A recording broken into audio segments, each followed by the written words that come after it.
23장의 사건은 23장 마지막 절까지 그 내용이 이어집니다.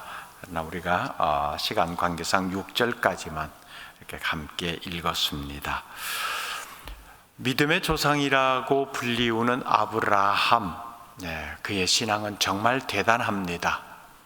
물론 인간적인 나약하고 연약한 모습이 가끔씩 나타나긴 했지만은 그래도 우리와 비교해 볼 때 정말 하늘과 땅 차이의 믿음의 차이가 나리만큼 대단한 사람임에는 분명합니다. 자, 그러면은 아브라함의 인간적인 면을 한번 좀 들여다보죠. 아브라함과 사라 부부 관계입니다. 남편과 아내 관계에서 본다면은 아내인 사라는 정말 여자로서 감당하기 어려운 삶을 살았습니다. 가임기가 다 지날 때까지 자식이 없었다는 것은 당시의 사회상에서는 견디기 어려운 일입니다. 거의 버림을 당해도 할 말이 없을 정도의 그런 상황이지요. 그러니 얼마나 비운의 삶을 살아야 했겠습니까? 그래도 어쩔 수 없이 가문의 대를 잇기 위해서 자신의 몸종을 남편에게 주었습니다. 여러분, 여인으로서 여러분들이 이 상황에 직면했다면 자기 몸종을 아무리 대를 잇기 위해서라고는 하지만은 남편에게 내어줄 때 그 심정이 어떻겠습니까?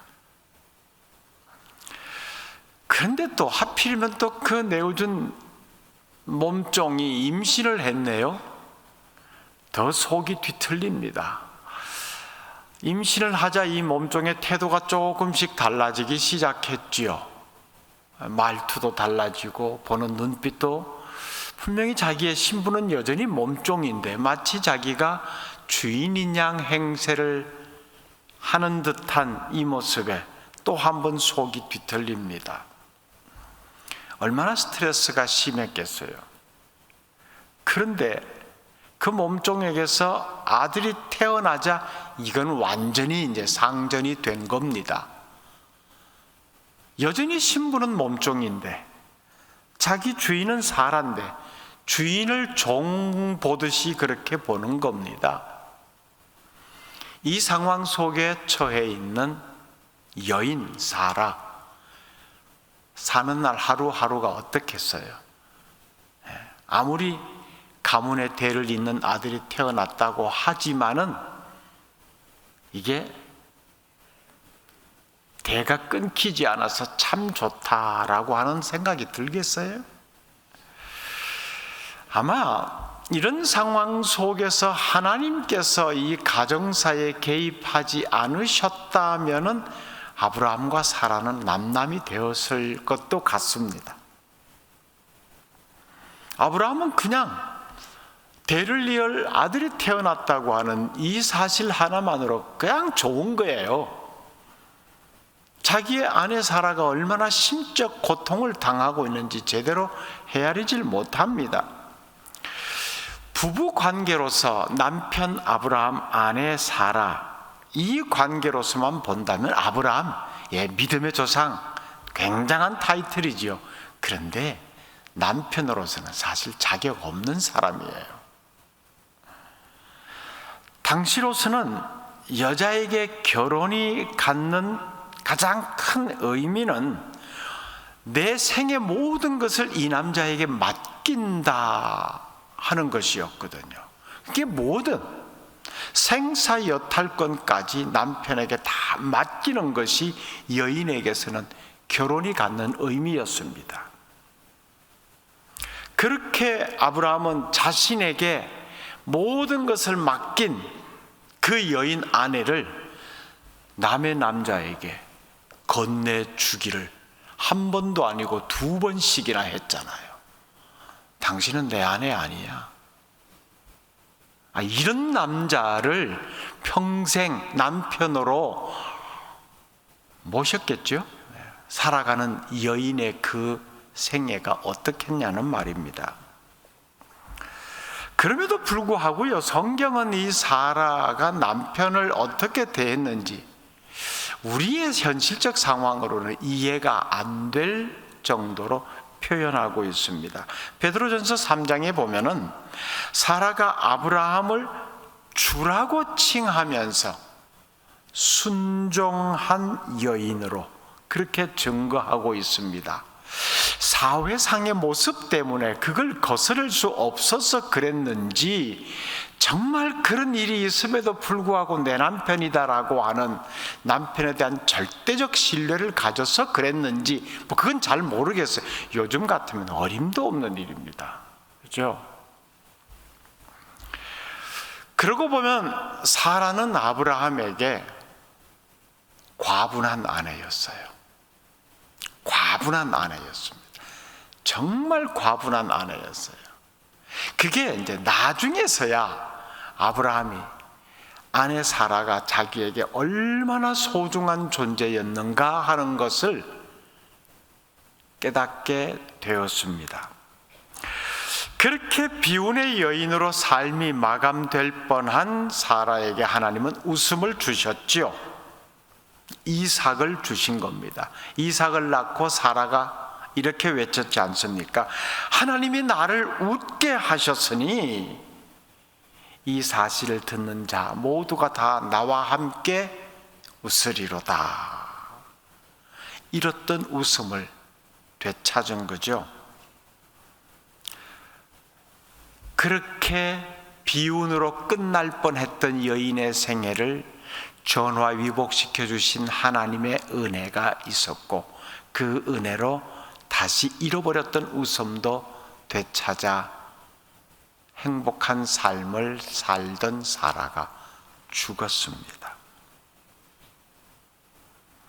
비로소 아브라함이 사라의 존재를 현실적으로 이제 확인한 겁니다.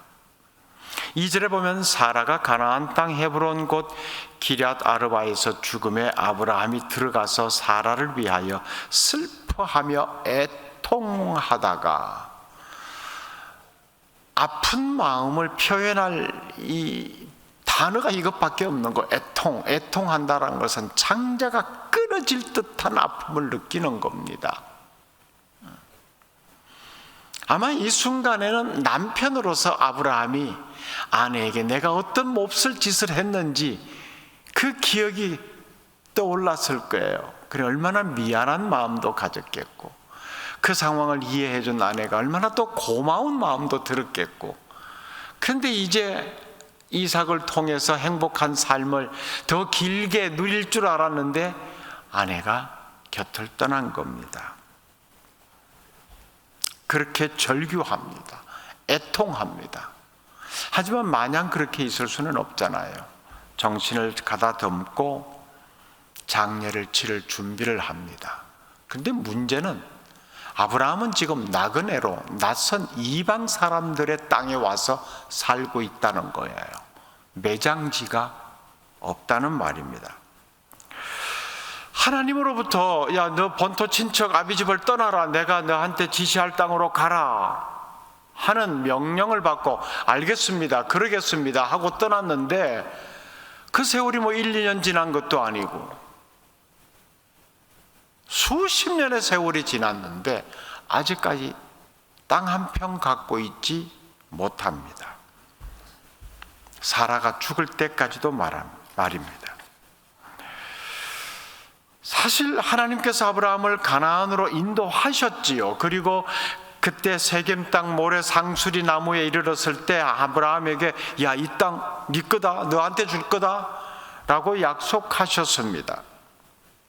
이후에 롯과 함께 지내다가 더 이상 같이 지낼 수 없어서 서로 헤어졌을 때 롯이 눈에 보이는 좋은 땅 다 가지고 가버렸고 아무것도 없다라고 생각했을 때 하나님은 아브라함에게 동서남북을 바라보라, 네 눈에 보이는 것 다 네 땅이다, 네 거 될 거다 라고 또 약속해 주셨습니다.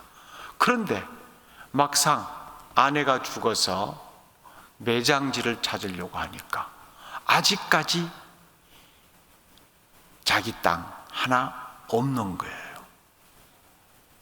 그래서 지금 자신이 살고 있는 사람들에게, 헷 족속이죠.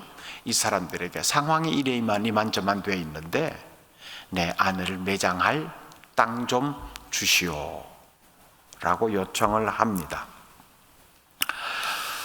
자, 그러니까 헷 사람들이 바로 반응을 합니다. 당신이 좋은 곳을 택해서 그 땅을 매장지로 쓰세요. 굉장한 친절이에요. 그런데 보세요. 그렇게 땅을 내어주는 마음을 가진 헷 사람들이 하는 말, 6절 한번 볼까요? 시작. 내 주여 들으소서. 당신은 우리 가운데 있는 하나님이 세우신 지도자이시니 우리 묘실 중에서 좋은 것을 택하여 당신의 죽은 자를 장사하소서. 우리 중에서 자기 묘실에 당신의 죽은 자 장사함을 금할 자가 없으리이다. 우리 묘실, 당시에 이제 매장의 그 장례 습관은 죽은 자를 장사할 때 주로 굴을 사용했거든요. 굴이 있는 밭을 매장지로 확보를 해놓기도 했다고 합니다. 그러니 이렇게 굴이 있는 밭이 많이 있으니까 마음에 드는 밭 하나 가져가서 그렇게 장사하세요 이겁니다. 그런데 아브라함을 향해서 하는 말 중에 내 주여 들으소서라고 합니다. 주라고 표현합니다. 주인이라는 의미잖아요. 낯은 이방인입니다. 아브라함은요. 사실 이 땅의 주인들은 헷 족속입니다. 그런데 헷 족속 사람들이 낯선 이방인을 보고 내 주여라고 호칭을 합니다. 이어지는 말은 더 놀랍습니다. 당신은 우리 가운데 있는 하나님이 세우신 지도자입니다. 헷 사람들, 하나님을 안 믿는 사람들이에요. 그런데 아브라함을 향해서 당신은 하나님이 세우신 지도자입니다. 도대체 아브라함이 이 이방 족속에 섞여 살면서 어떤 모습을 보여주었기에, 어떤 삶의 모습을 보고 이 헷 사람들이 내 주여라고 말을 하고 하나님이 세우신 지도자라고 표현을 하는 걸까요? 7절 말씀. 아브라함이 일어나 그 땅 주민 헷 족속을 향하여 몸을 굽히고, 땅을 가져가서 마음대로 쓰세요라고 했을 때 아브라함이 보이는 반응입니다. 그 사람들을 향해서 몸을 굽혔다라고 합니다. 넘어가서 12절 말씀 같이 볼까요? 아브라함이 이에 그 땅의 백성 앞에서 몸을 굽히고 또 몸을 굽히죠. 자, 하나님을 모르는 세상 사람들, 이방 사람들이죠. 이 사람들이 주라고 부르고 하나님이 세우신 지도자라고 부릅니다. 그건 굉장히 높이는, 당신은 정말 훌륭한 사람입니다, 대단한 사람입니다 라고 엄청난 최고의 칭찬을 해주는 겁니다. 이 모습에 아브라함이 보인 반응은 그 사람들 앞에 몸을 굽혔다는 겁니다. 이게 겸손한 태도의 외적 행동이죠. 아니에요. 전 그 정도 사람이 아닙니다. 과분한 칭찬입니다. 너무 좋게 봐줘서 참 고맙긴 한데 저 그 정도 사람 아니에요. 겸손, 자기를 낮추는 이 모습 아닙니까? 상대방을 향해서 이런 예의를 갖추는 삶의 모습이 평소에도 있었다 하는 것을 알 수 있습니다. 그런 삶의 모습을 쭉 지켜보아 왔기에 이 상황 속에서 아브라함을 향해서 이 사람들이 주라고 부르고 하나님이 세우신 지도자라고까지 부르고 있는 겁니다. 물론 이방인 속에 섞여 살았지만 현실적으로 아브라함도 상당한 재력가였어요. 자, 그러면은 저 사람이 이방인인데 우리보다 어쩌면 더 많은 재물을 가지고 있는 사람으로 여겨지는데, 평소에 아브라함의 행동이 자기가 가진 것으로 인해서, 또 또 하나님으로부터, 하나님과의 관계 속에서 뭐 보여진 능력들이 얼마나 많이 있었겠어요. 이런 것들을 통해서 날 알아보긴 알아보네, 그렇지, 나 그 정도 되는 사람이야 라고 뻣뻣한 모습이 그 사람들 눈에 자주자주 보였다면 이런 호칭이 나오겠어요? 이방인으로부터 이런 대우를 받는다는 것이 쉽지 않은 일입니다.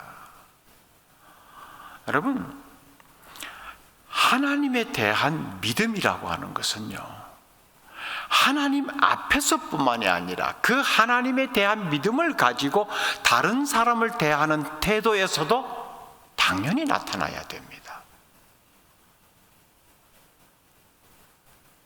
나를 과시하고 내세우고 할 수 있지만은 내 안에 하나님과 연결된 믿음이 있기 때문에 이 믿음을 가지고 상대를 대하는 거예요.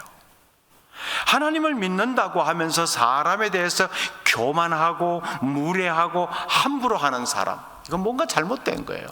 믿음이 잘못되어 있다는 겁니다. 하나님에 대한 믿음을 가지고 있는 사람은 다른 사람을, 타인을 함부로 대할 수가 없어요.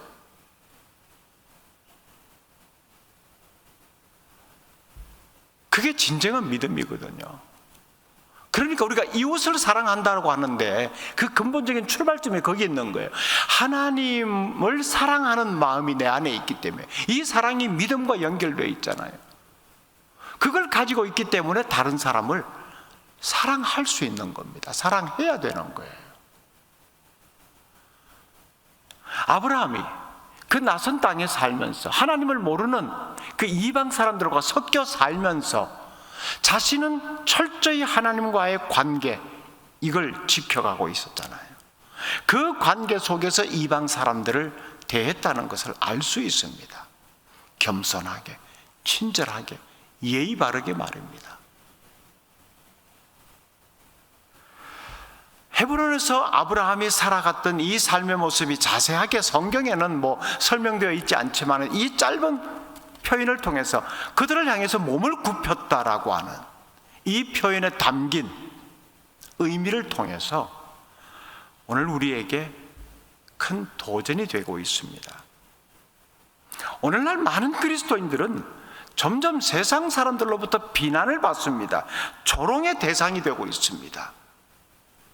예수 믿는 사람이 예의도 없고 겸손함도 없고 오히려 교만투성이고 입만 열면 거짓말이고, 아브라함이 만약 자기가 객인데 이 낯선 땅에서 생존하기 위해서 그런 세상적 방법을 자기도 사용했다라면 이런 상황 속에서 헷 사람들이 아브라함에게 내 주여, 당신은 하나님이 세우신 지도자입니다, 이런 말을 했을까요?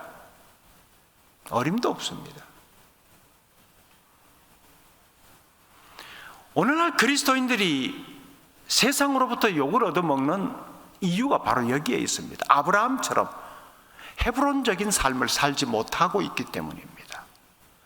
세상 사람과 섞여 있으면서 내가 예수 믿는 사람이기 때문에 다르게 살아갑니다, 이렇게 다릅니다라고 하는 것을 자연스럽게 보여주지 못하고 있거든요. 더 이기적이고 더 계산적이고 더 무례한 모습들. 우리의 선한 행실이, 말 한마디가 세상 사람들이 하나님을 시인하고 인정할 수 있도록 해야 합니다. 어떻게 햇사람 이방인의 입에서 하나님이라고 하는 이 호칭이 나옵니까? 당신 참 훌륭한 사람입니다, 우리가 같이 살아보니 꽤 괜찮은 사람이네요, 이 차원이 아니잖아요. 하나님이 세우신 지도자이시네요. 아브라함이 누구와 어떤 관계 맺은 삶을 살고 있는지 그들이 알고 있었다는 겁니다. 세상이 우리를 주목해야 되는 것이 바로 여기에 있습니다. 하나님의 사람들은 주목받는 삶을 살아야 되거든요. 그런데 세상적 방식으로 살아서는 절대 주목받지 못합니다. 관심 없어요, 우리가 살아가는 방법에. 똑같이 산다면 우리가 그들과 다른 가치관을 가지고 다른 삶의 모습을 가지고 살아갈 때 세상이 우리를 주목하는 거예요. 뭐지? 뭐지? 저 속에 뭐가 있지? 어떻게 저런 삶을 살 수 있지? 그거예요. 당신이나 나나 뭐 똑같은데, 그러니 예수 믿으나 안 믿으나 똑같이, 이런 말을 하는 것 아니에요.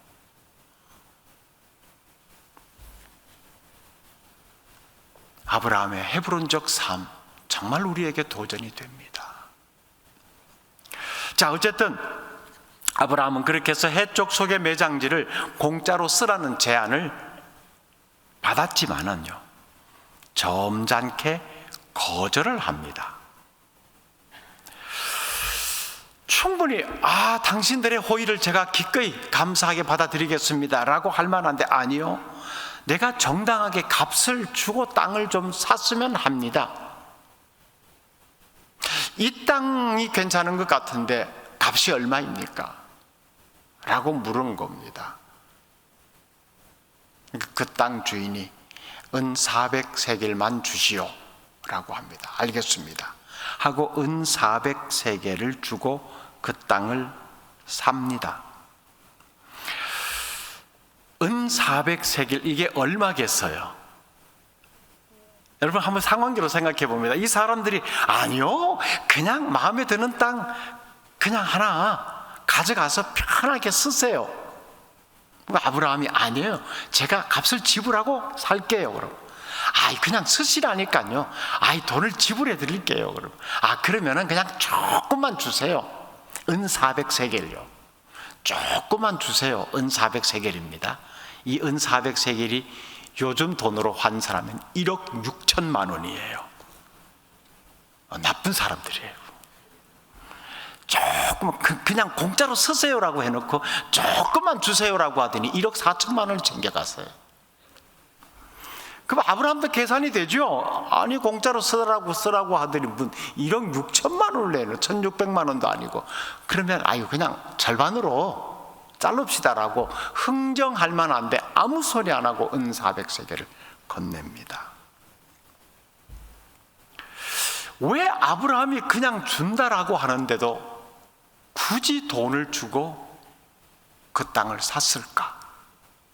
물론 그만한 재정적 능력은 됐겠죠. 이게 참 궁금합니다. 자, 하나님은 아브라함을 부르실 때 내가 너에게 지시할 땅으로 가라. 그 땅까지 이제 온 거죠. 가나안 땅입니다. 왔는데 이 땅 네한테 다 주겠다 했는데 아직 땅 한 평도 없어요. 그러면 아브라함이 해족 속 사람들이 땅을 준다고 하니까 이 땅 가지면 내 땅 되는 건가? 하는 생각도 했지 않았나 저는 한번 생각해 보았는데요. 그 땅을 주신다고 하신 분이 하나님이지 해족 속 사람이 아니거든요. 네가 여기서 잘 사는 거 보니까 계속 정착해서 살 수 있도록 우리 땅 좀 떼줄게. 이거 당신 땅으로 하시오 라고 해서 얻을 수 있는 땅이 약속의 땅이 아닙니다. 하나님이 주셔야 그게 약속의 땅이 되는 거예요. 만약 아브라함이 해족 속의 제안을 앞뒤 생각하지 않고 덥석 받아들였다면 가나안 땅은 더 이상 하나님이 주신 약속의 땅이 되질 못합니다. 비록 아직은 아브라함의 소유가 아니지만은 하나님께서는 언젠가는 아브라함의 소유가 되리라고 약속해 주셨거든요. 그래서 아브라함으로서는 그 땅을 그냥 해족 속 사람이 준다고 덥석 받거나 잠깐 좀 빌립시다, 제가 다시 돈 좀 마련해서 더 넓은 큰 땅을 살게요 라고 역제안할 그럴 땅이 아니었다는 겁니다. 약속의 땅, 하나님이 주시는 땅이어야 합니다. 사실 계산적으로 보면 터무니없는 가격이에요.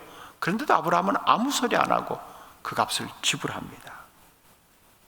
이후에 이 땅은 아브라함 가족묘가 되죠.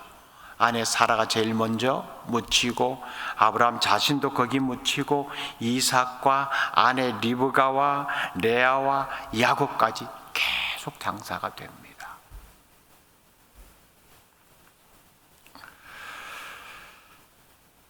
그렇게 장사된 굴을 막벨라 굴이라고 우리가 부릅니다. 막벨라 굴 이름이 아니고 지역이 막벨라에 있는 밭에 있는 굴이었어요. 그래서 편하게 그냥 막벨라 굴이라고 부릅니다.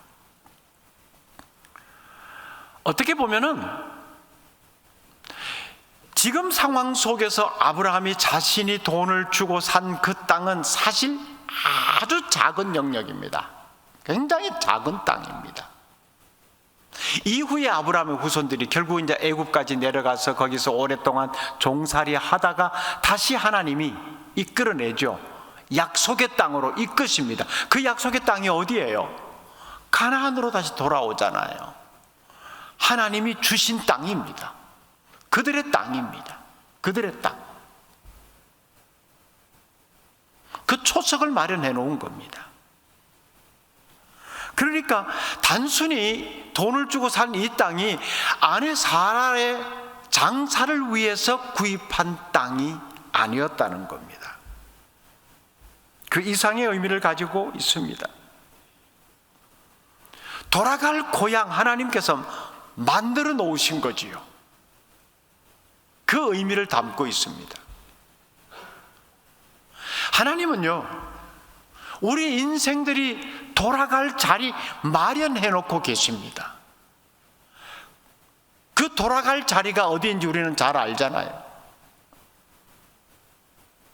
기어이 하나님은 그 자리로 돌아오게 하십니다. 인생살이 고달프고 어렵고 힘든 상황들 계속 이어지고 있지만은 우리가 영원한 안식을 취할 그 자리 하나님은 약속해 놓으셨거든요. 기어이 그곳으로 오게 하십니다. 그러니까 아브라함이 구입한 그 땅은 그 가나안 땅의 작은 일부분이지만은 하나님이 약속하신 그것이 이루어질 것이라고 하는 확정의 표시의 의미도 가지고 있습니다. 그렇게 하나님은 그 땅을 약속하신 대로 아브라함에게, 그의 후손들에게 주셨습니다. 결국 어떻게 보면은 아브라함은 아내 사라에게 최고의 선물을 한 셈이 되는 건데요. 단순히 이제 평안히 잘 자시오 이 차원이 아니고, 이 누워있는 땅이, 당신이 누워있는 땅이 얼마나 복된 땅이고 하나님의 약속이 계속 이어진다라고 하는 것. 어떻게 보면은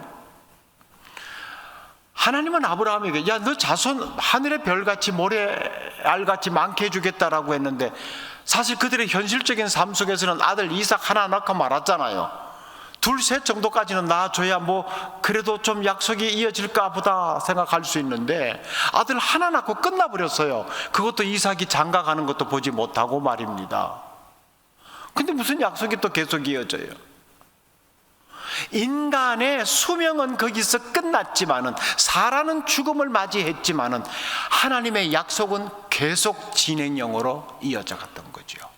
그치지 않습니다. 인간이 무슨 병고를 당한다고, 인간이 무슨 수명이 다한다고 하나님이 약속해 주신 그것이 거기서 그쳐지는 건 아닙니다. 약속은 계속 진행형입니다. 그러니 하나님의 약속이 얼마나 우리에게 중요하다는 것도 우리가 이 사건을 통해서 보게 되는 겁니다.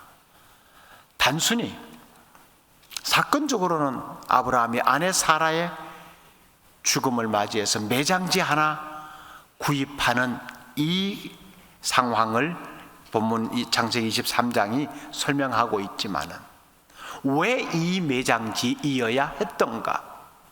이 매장지를 구입하는 과정 속에 사람들의 마음이 어떠했는가 하는 것, 중요한 내용들을 담고 있습니다. 말씀을 정리합니다. 어차피 우리도 아브라함처럼 나그네로 이 땅에서 살아가고 있습니다. 하나님과 관계를 가진 나그네입니다. 하나님과 관계 없는 세상 사람들 속에 섞여 살고 있습니다. 그들이 내 삶을 보고 있습니다. 뭐라고 생각할까요? 내 주여, 당신은 하나님이 세우신 지도자입니다. 이 정도의 마음을 세상 사람들이 가지고 나를 바라보고 있을까요? 어디서 굴러온 돌이야? 혹여 그런 마음은 아닐까요? 그러기에 우리의 삶이 세상 가운데서 얼마나 정직해야 되고 조심스러워야 되는지를 알게 됩니다. 하나님은 그렇게 하나님의 사람을 그 낯선 곳에서도 붙들고 계시고 주신 약속을 계속 이끌어가고 계십니다. 비록 아직 아브라함 당대에 그 가나안 땅 전체가 다 주어지지 않았지만 약속은 계속 진행 중이었고 마침내 이스라엘 백성들은 하나님이 약속하신 그 땅에 애굽에서 나와 들어가게 되었습니다. 하나님의 약속 변함이 없습니다. 내 인생 가운데 그 약속의 완결판이 보여지지 않을 수도 있습니다. 하지만 약속은 여전히 진행됩니다. 그러니 우리의 후손들을 통해서도 계속해서 내게 주신 그 약속이 흘러가고 이루어질 것을 믿으며 오늘의 내 삶을 살아야 되는 거예요. 그 약속이 신실한 삶 말입니다. 어디에 있든지 하나님과의 관계성을 가지고 세상 사람들이 나를 어떻게 바라볼 것인가, 바라보고 있는가, 이것을 생각하면서 말입니다. 오늘도 나그네로 살아가는 우리의 삶이 세상 사람들의 눈에 어떻게 보여질지를 유심히 살피면서 조심스러운 그런 삶을 살아갈 수 있기를 바랍니다. 기도하겠습니다. 하나님, 나그네로서 살아가는 우리의 삶에 어떤 모습이 있어야 하는지를 헤아리게 되었습니다. 낯선 땅에 살지만은 배척당하지 아니하고 오히려 신뢰를 얻으면서 존중받는 모습, 그러나 그 존중받는 모습 앞에서도 결코 교만해하지 않는 겸손한 모습, 이런 모습을 통하여서 하나님이 어떤 분이신가를 우리의 삶을 통해서 드러내게 하옵소서. 예수님 이름으로 기도드립니다. 아멘.